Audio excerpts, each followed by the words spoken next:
Welcome to this episode of the podcast. Today we're going to be hanging out with Duane Murray. Duane is a mentor and friend of mine, and I want to dive into the purpose of work. I've found that purpose is a very resilient source of motivation versus things like your personal income or an award you might win in our business. And so how do you become aware of your purpose, and then how do you lean into it? Duane runs a group called C12 here in Nashville in Tennessee that I'm part of. This is what he does for a living. He sits with business owners, entrepreneurs, and helps them find what is your purpose? Why are you doing what you're doing? Who are you helping? How can your business serve more people than just yourself? So this will be a great conversation. Duane, welcome to the podcast. Hey, thanks, Stan. Glad to be here. For everybody listening, Duane is a friend and mentor of mine. He is my Yoda, maybe Gandalf on some days, just depends on what we're doing, but you've had a big... I have more hair, yep. Yeah. So if you could give a quick background on your journey, I know for me it's been a blessing, the different experiences and seasons you've had in your life to where you've eventually landed just coaching and challenging business owners to have purpose in what they do. Yeah. I'd love for everybody listening to get quick background on you.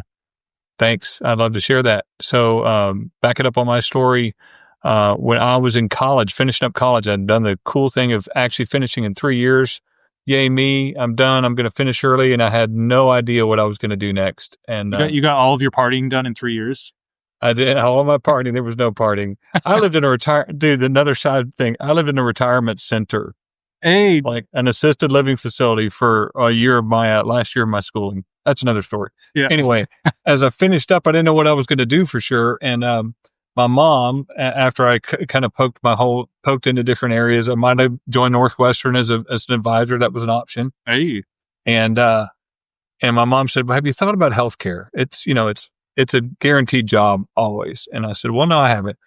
And ended up getting into healthcare and finding a really great fit for what was kind of my desire to really serve and help people, and to be engaged on the business side. Because I started getting a psychology degree, and then I decided that's not what I was interested in.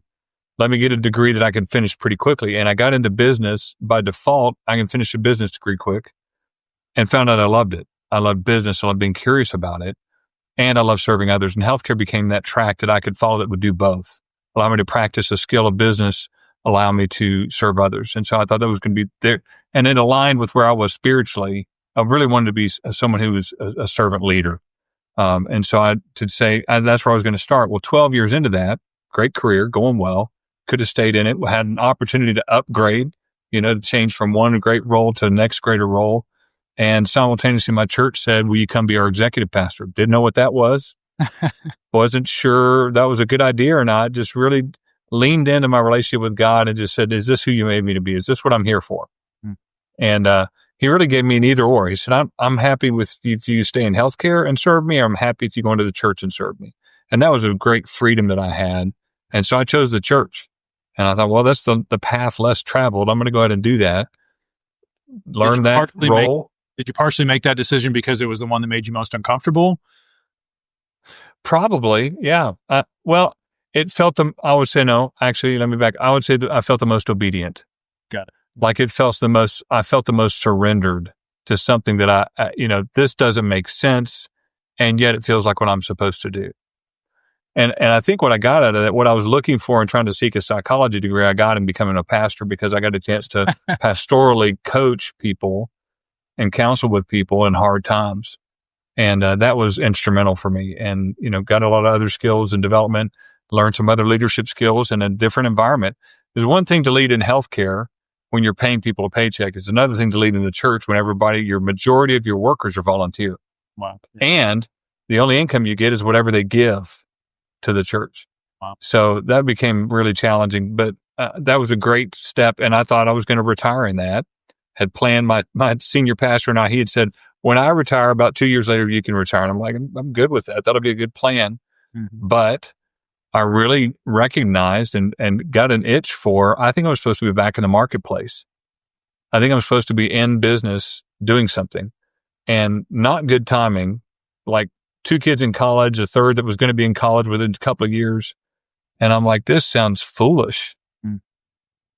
but it was exactly where I was supposed to be because it was what I was made for, what I developed, and we could talk about this more, but what I understood about myself was I was really great at two things. I'm good at a lot of things, but great at a couple of things. One was facilitating groups of leaders to decision. And the other thing I was good at was one-on-one mentoring, and had developed those skills along the way, both in healthcare and in the church. And suddenly I was, hey, I would love to spend 80% of my time just doing two things I do better than everything else. And I would love to do it for a greater purpose. I would love to do it very purposeful around, what does God want for my life? And so that's when I left the church and that role in search of what I now have is C12. And so I get a chance to do that. So before you met Dewey at the coffee shop, you knew those things. You said, these are the things I want to be doing with most of my time. Yes. Okay. I had known that. So, I thought with Dewey, that was kind of like when the epiphany happened. No, I already knew that was the area that I wanted to specialize in. Yeah. And I'd actually read John Acuff's book, Do Over, and that was a helpful tool among some others that I was listening to and really kind of helping me narrow down what am I going to be great at that I could bring uniqueness for. And so C12, bunch just business owners that are looking for, and I know what attracted me was one, community accountability with other like purpose-driven entrepreneurs. And I knew in the world that I'm in and a lot of the people listening, we manage money. A lot of times we're incentivized to sell a certain amount of stuff to get an award, to get recognized. Like it's a very results finance-driven world, which is motivating to some extent. But I found like if personal income is my only goal, like the drive for that diminished over time. Yeah. Yeah. It could be a false idol, right? It could be something that offers something a benefit that really doesn't.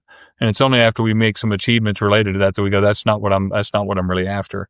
And then it's also when we see the results of, because the result of you helping somebody make money is something happens. Yeah. What happens as a result of that? Or what happens in the journey that's on the way there? And it's the relationship and engagement that we get to have with other people that we begin to understand, I'm ultimately here to serve others. And I'm actually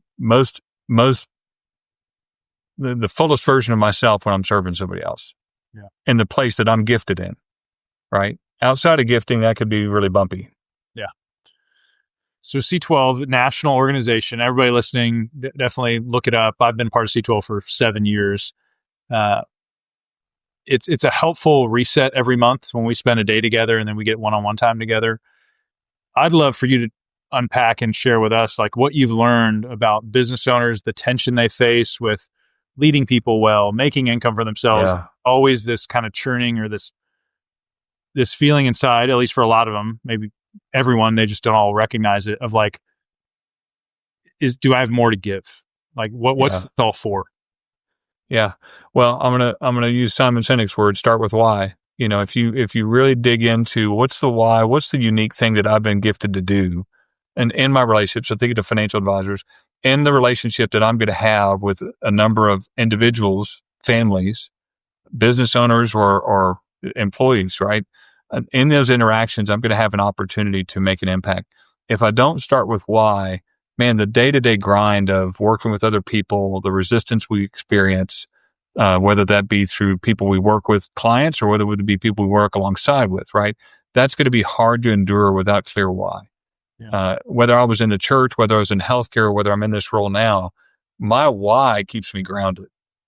My why keeps me chugging. You know what? I'm not sure why this isn't working right now, but I know I was called to this. Yeah. Was I called to this for my lifetime? I don't know. And there's times that I have to receive and accept. Success may be looking like a little like failure from time to time. Yeah. And I have to be able to sit in that as well. So what do you see? I know even on our board, we have a pretty diverse group of types of business, size of business. For our audience, because I think at times that can be some head trash or some resistance internally of like, that apply to me. Like, oh, that business is different. Mine is bigger. Mine's much smaller. What are some of these recurring themes now that you've coached hundreds of business owners and that's your job every day is to immerse yourself in their companies? Yeah. What are some common themes that you would share? Process and people. Yeah, that's good. Right. I mean, you either have a process problem or you have a people problem. The challenges we're facing related to that. Back up. Let me talk to the individual. The guy that's out there leading. There's a lot of fun business ideas and things that would be great to apply if I had a team of 20, if I had a team of 50, and I would find ways. What I encourage people to do: find ways to resize what the purposes of that. We see it working well in a group of 20. We think it's always working for somebody else and not working for us. But when we break it down and we actually try to understand the core principle behind it and get to start applying that into the individual situation, we can get some leverage out of that. And sometimes it's one of those things. Hey, you have to kind of show success with the things you've been given before you're going to be given more. I shouldn't be leading at a higher level if I can't lead at the level below that. And that tends to be shown true as people exit, right? As people don't stay with us, right? And they move on. It's like, I'm not learning how to lead at that level yet. Yeah. One thing that's been helpful for me is sitting around a table with the 12 of us is the normalizing of this can be lonely. Yep. This is challenging. I know even our meeting this last week, we're looking around, we're like, dude, we're all in a fight right now. Every once in a while, there's somebody at the table. It's like, man, it feels like things are going pretty nice for you, and the rest of us feel like we're in the trenches, whether it's high turnover or like we launched a product that didn't work. And so I think for everybody listening, I think I want to affirm, like, if it's hurting, if it's challenging, I think you're just in it. And I think we need to be aware that maybe there's something we could do better. Like we may be making it more challenging than it has to be. Right. But I think it's unrealistic to think, hey, someday I'm going to hit this flow state where being in business is going to be easy. And then you level up, and then all of a sudden you're at a new challenge stage, right? Higher quality problems to solve. That's right. Higher quality problems to solve. Yeah, I think that's one of the values of the peer group experience, right? One of the values of what you offer in the Elite Advisor Network too is for people to come together and say, "Hey, I'm struggling here," and I think the authenticity of that is so reaffirming. Now we can become exhaustive in that space too. That's where the peer group has to have enough health to go, hey man, you sound like you're wallowing in it right now. Stop wallowing in it. Let's find a clear step forward and take a step. And you and I, we've observed that with members that are in your forum where somebody will be going through something and they're weary because they're in the middle of it. And it takes somebody on the outside going, I realize where you're at. Just take the next step. Yeah. Get clarity around what you need to do to take the next step. And then the encouragement, the courage, somebody just reaching out with a text a week later and saying, hey, I hope that's going better. Yeah. Right. And then looking back over time, I think the other thing that leaders fail to do, we actually have what's called Focus 60s, as you know, with each member. And that's a time for us to look back 30 days at what went right and what needs to go different. Right. And then look ahead 30 days and keep your eye forward. And so I think there needs to be an assessment of, hey, I did something and I didn't do it well. I tried to do too much. And I'm going to narrow my scope and actually only do this much and finally see progress in some area. And so I think it's the coming together and asking everybody, are you looking back and doing the right assessment? Are you celebrating the things that are wins? Yeah. And because we're not good at that. Celebrating wins, we're not good at. Telling me what I did wrong, I'm really good at that, right? I can tell you what I did wrong and, several other things. But I think that's a key component of that. So with the community piece, and a lot of this, what I want to kind of make sure we get to is like the purpose behind work. Yeah. I find a lot of advisors when I work with them, and thousands now, the purpose initially was like survival. It's like, hey, I want to make a living for myself, and probably mixed in there is like recognition, ego. Yeah. Eventually, it's like I want to maintain the lifestyle for me and my family, and at some point, purpose is trying to find its way into that. For me, I know with the forum, the accountability, the cadence of every month, I'm forced to stop and look at my business. The lonely factor, that I think there were times where I was like, I was lonely and didn't even know it. Like I normalized the isolation, the frustration. And so for everybody listening, I would tell you one of the biggest development points for me as a leader and entrepreneur was like my personal health.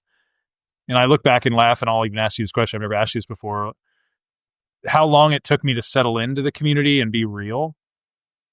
And is there usually, in your experience, like a certain timeline for somebody to like stop trying to solve everybody's problems in the group and actually just show up to actually benefit from the community side of it? How long does that normally take? And then Depends on how many walls. walls?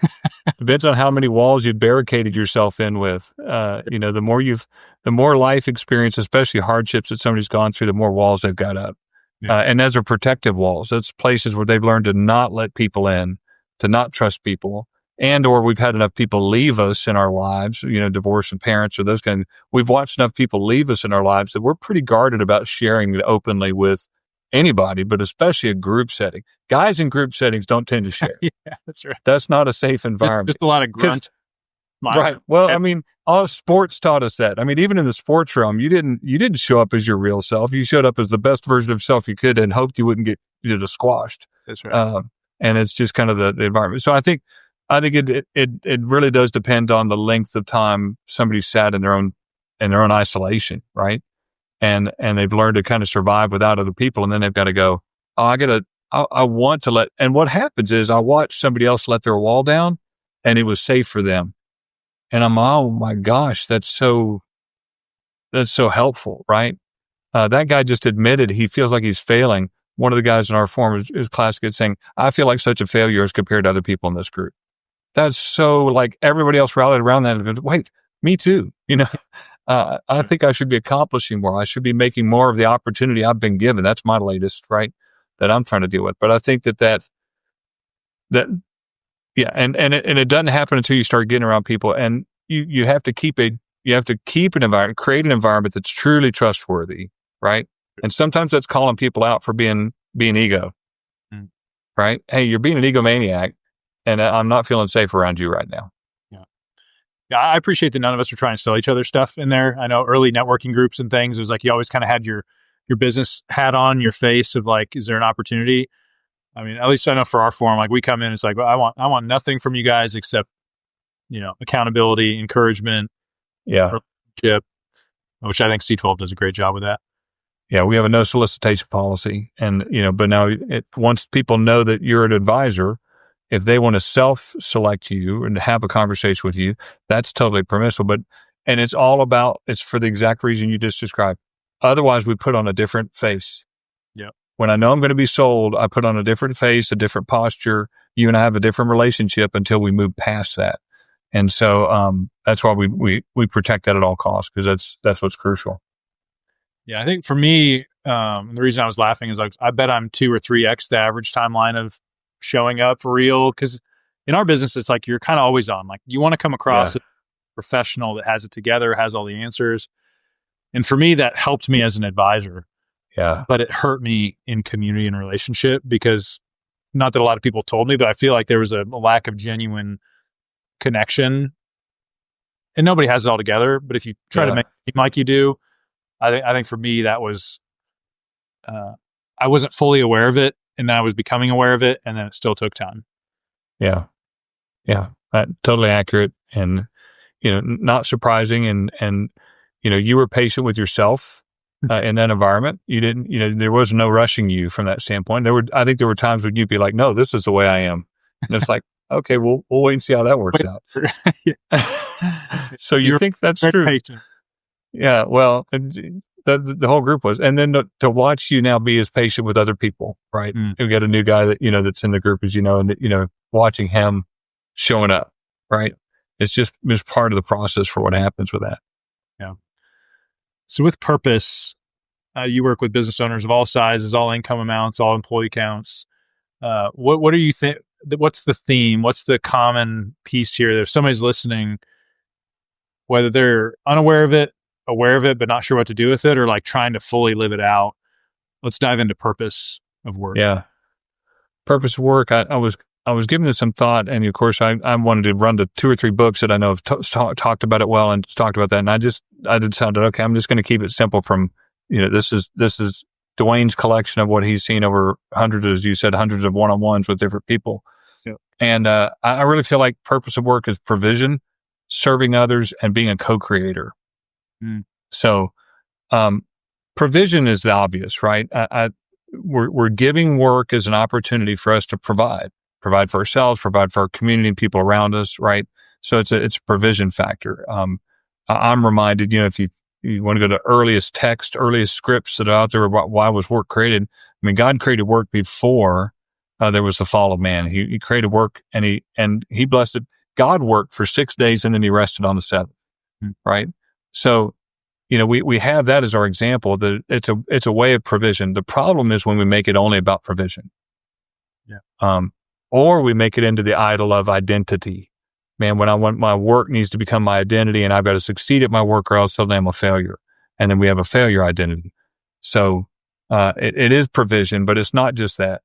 We are made in such a way that we actually thrive when we serve. When we're serving others and we're not just thinking about ourselves, that moves us past our provision. Even in our provision, we can say, well, I'm about my family, but I may really be about myself serving my family. Yeah. But serving others is a core purpose of work. I get a chance, I don't always like it, but I get a chance to work with others and, find out stuff about myself that I don't work well with others in this particular way. That's healthy. That's helping me see things that I need to get better at. Even the Son of God, when he decided to come to earth, right, he left a role that he had in heaven to be a specific role here. And the role he chose here was servant. I got to pay attention to that, right? When we look across our history, right, it's the people who've served well are the people that we admire, we kind of look to. So work is a place to serve. And then thirdly, the co-creator piece. God, if I look back to the beginning, Adam and Eve in the garden, working with God, they worked alongside God. And we get to watch this in day-to-day things that happen. Even as you help to build wealth for people, there's ways that wealth gets used through others, right? That is a co-creator function. They get to do things that they never thought about doing before. Sure. Yeah. Right. And so I would appeal to every leader that there's a purpose behind why God designed you and then gave you the work that he's given you to do that you want to discover. Because when you discover it, then you get to wallow in it in a healthy way. Then you get to really, it's the quote, Eric Little from Chariots of Fire, I believe God made me for a purpose, but he also made me fast. And when I run, I feel his pleasure. Wow. Yeah. Right. And when people watched him run, it was like so exciting to watch somebody who's a really great athlete do something that they're just uniquely wired for. Mm-hmm. And they make it look so easy. Yeah. Right. Good. And you just can't help but just to be lit up by that. And that's, to me, that's the purpose factor. Purpose gives us energy. It gives us, it charges us up. It feels like a more resilient source of motivation. Yeah. Yeah. And that's how it's been for me. I heard that, I feel like the circles I was in, some of the books I was reading, there's this big push. And this goes back to my story of like rest, like getting away from work in a healthy way. Yeah. I had multiple father figures growing up, and I observed like too much work. And so my goal was to work enough, really effectively, for the purpose of rest. Recently, I've been hearing more, and it's really resonated with me, of I'm resting to work. Yeah. Like work is good, and mm-hmm. good work is good. And for my story of, divorces and all this stuff, like there's something in me that like work is a necessary evil. I want to be good at it, but I don't want to do too much of it. And then as a dad of 3, I'd live with some fear of like, is work encroaching? Is it taking over my life? And so it was freeing as I was able, and the Lord kind of spoke into me to be like, this is a good thing that if done well, is great, but it can be abused and can become an idol. But it was more true to me in the way I'm wired to switch that and say, like, I can't avoid or reject rest. It's part of the process, but it's a catalyst to the original thing that I do feel productive when I'm working and producing something. Yeah. Well, I think, God's pleased when we're working, right? I think he's pleased when we're working, and he takes joy in seeing, just like we would as parents, right? And we have to be careful in associating God with our parenthood, because we're not always the best example of it. But when we see our kids functioning in something they do really well, it delights us. And we can see that they're happy in doing that. So work is meant to be something that we enjoy with God. And then rest is something he's told us, hey, we've got to have this. Athletes have figured this out, right? The pro athletes recognize they have X number of workouts, and then they have X number of rest times, right? Places where they're allowing their body to recondition and restore. And we as humans, we've got to have a reset in our mindset. where we get to the rest point to where we can go, now what's this really all about? And is this really all dependent upon me, or is there something more that's got to happen here? And so that reset is a crucial part of that. And that's what I hear you talking about is, do I have a place where I'm resetting, I'm being still, meditating, and then out of that to go do the work that I've been created to do. It's a tremendous amount of research that's been done on it now, showing that the grittiest people have that as a part of the rhythm of life. And so, what are we doing to lean into that? But yeah, I agreed. I think we've demonized work a little bit and trying to say that, I got to get away from it. I got to not do too much of it. But there's a healthy part of that. In fact, now the research is coming out that in men in particular, when they no longer have a purposeful work to do, they decline mentally and physically. It's a drastic drop off. I can't quote the research on it. But maybe I'll find it later and get it back to you. But I believe you. Yeah. Thanks. Research says. Yes, that's right. I feel like for our industry, my hope is for everybody listening that I think step one for me was like an awareness, and I had to have some outside input from you over the years to just be willing to kind of break up the way I saw the world and myself and what I was acting out of, which was fear, ego. And so I'd say step one for everybody listening is like gain a higher level of awareness of why you're doing what you're doing, how you go about it. Do you get positive feedback from those around you about how you accomplish your goals? Or does it feel like, man, this guy gets stuff done, but there's a lot of collateral damage around him or her when they get there. Yeah. For me, the work was in the awareness, but then I was moving into like, well, I got to sit in this now. Like I have to sit in the fact that this is true, that it's not who I want to be, and that I can't fix it quick. Yeah. Yeah. Well, and I would just add to that, you have put yourself not only in C12, but in other focus groups, right? To help you increase your ability to be aware, right? Yeah. And so that's been the additional work that you've done to make sure that you're not just hearing things, or that you're not just quickly dismissing things, peers looking at you going, hey man, I think you might have this to work on. No, I really don't think that's the case. This is my excuse. And, it's easy to dismiss those things because we don't want to see ourselves in a negative light or have other people see us that way. But it really is when we kind of honestly assess ourselves, and that's our monthly cadence with regard to our teams meeting. We don't just jump right into business data. First thing we ask is, how are you? How are you? I want you to self-reflect on how you're doing. And we practice that because we've really not had a lot of place where that's been trained into us. School doesn't teach us that, right? We might have a family that's self-aware, and so they're helping to do that, but most don't. And so we got to create space for that, for those questions. And then to trust ourselves or trust the voice of God in our lives to be able to say, hey, this is who you are. Yeah. I would say as we wrap up that I think earlier I said purpose is a resilient form of motivation. I would say purpose is the most resilient form of motivation. Mm-hmm. Yeah. I know as an entrepreneur, curveballs are coming. I can't control everybody around me. They're going to do stuff that hurts me. Like so much is coming at us in life, and especially you add entrepreneurship into that with employees and all the stuff. We need something to hold on to. And if personal income, that's fleeting. If it's some award banquet, that's fleeting. And it's like, what's that purpose thing you're holding tight to? Well, and celebrate those, really, and you guys have got a wall where you've started posting, the folks that have retired, or achieved some financial goal, right? That's you identifying a purpose fulfilled, right? And then we need to go back. We have to go back when we have those wins, make sure they're well documented. Meaning, what's the backstory to them? Because there's always these fuller stories. When I first started working with Sten and C12, this is where he was at. This is what was going on. Now this is where he's at. And I get to celebrate, not that I did that, but that's what's happened in you in the time that I've dedicated myself to make this available. And so as a consequence, right, there's this great celebration that happens. So our team of chairs, I'd lead a team of 10 chairs. And every month we take time to answer the 2 questions from our mission statement. Have the members we serve experienced greater business and greater purpose? And what's the story we can tell related to that? And we tell each other those stories because that keeps us focused on the why for the down. I mean, there were down parts of this month. There were down parts of this week related to people's lives when things are happening. And it's like, I could lose sight of my purpose without that. And so the retelling of stories, the capturing of that creates that remembrance that I need for when times are lean. Oh, that's great.